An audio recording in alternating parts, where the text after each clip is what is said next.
అర్హులైన ప్రతి ఒక్కరికి రేషన్ కార్డు అందిస్తామన్నారు సీఎం రేవంత్ రెడ్డి. వ్యవసాయం అంటే దండగ కాదని అదొక పండగని చెప్పుకొచ్చారు. సూర్యాపేట జిల్లాలోని తిరుమలగిరిలో నూతన రేషన్ కార్డుల పంపిణీ చేశారు. సూర్యాపేట ఎమ్మెల్యే జగదీష్ రెడ్డిని లక్ష్యంగా సీఎం తీవ్ర విమర్శలు చేశారు.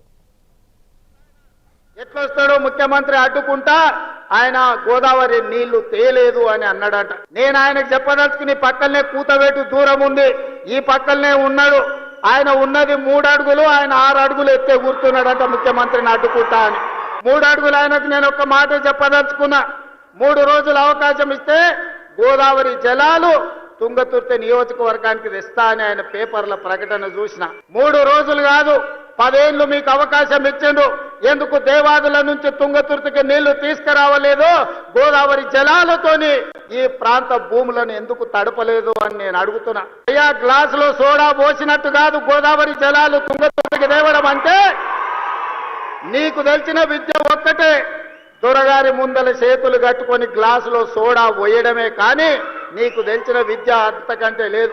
నీ సొంత మండలానికి ఒక ఎంఆర్ఓ ఆఫీస్, ఎంపీడీఓ ఆఫీస్, ఒక పోలీస్ స్టేషన్ తెచ్చుకోలేని సన్నాసివి ఇవాళ మా మందుల సామెలు తీసుకొస్తే సిగ్గుతో తల ఉంచుకోవాల్సింది పోయి ముఖ్యమంత్రిని ప్రభుత్వ కార్యక్రమాన్ని అడ్డుకుంటానని ఆయన ప్రగల్భాలు పలుకుతుండు. 60-70 ఏళ్ల కింద మేము కట్టిన నాగార్జున సాగర్ ఎట్లుంది, మేము కట్టిన మూసీ నది ఎట్లుంది, మేము కట్టిన శ్రీశైలం ఎట్లుంది, మేము కట్టిన శ్రీరామ్ సాగర్ ఎట్లుంది, మేము కట్టిన కల్వకుర్తి ఎట్లుంది, భీమా ఎట్లుంది, నెట్టంపాడు ఎట్లుంది, కోయిల్ సాగర్ ఎట్లుంది, జూరాల ప్రాజెక్ట్ ఎట్లుంది.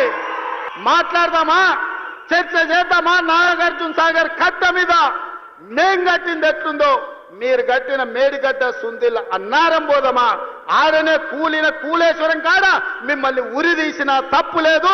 మీరు కట్టుడు 1,00,000 కోట్లు మింగి తెలంగాణ ధనాన్ని దోసుకుని ఇవాళ 3 అడుగులు ఆయన ఆనాడు ఎట్లుండే ఈనాడు ఎట్లున్నాడో మీరు ఒక్కసారి ఆలోచన చెయ్యండి. ఆనాడు గంజి కష్టం ఉన్న 3 అడుగులు ఆయన ఇవాళ బెంజి కార్లలో తిరుగుతుండే ఎక్కడి నుంచి వచ్చినాయో మీరు ఒక్కసారి ఆలోచన చెయ్యండి.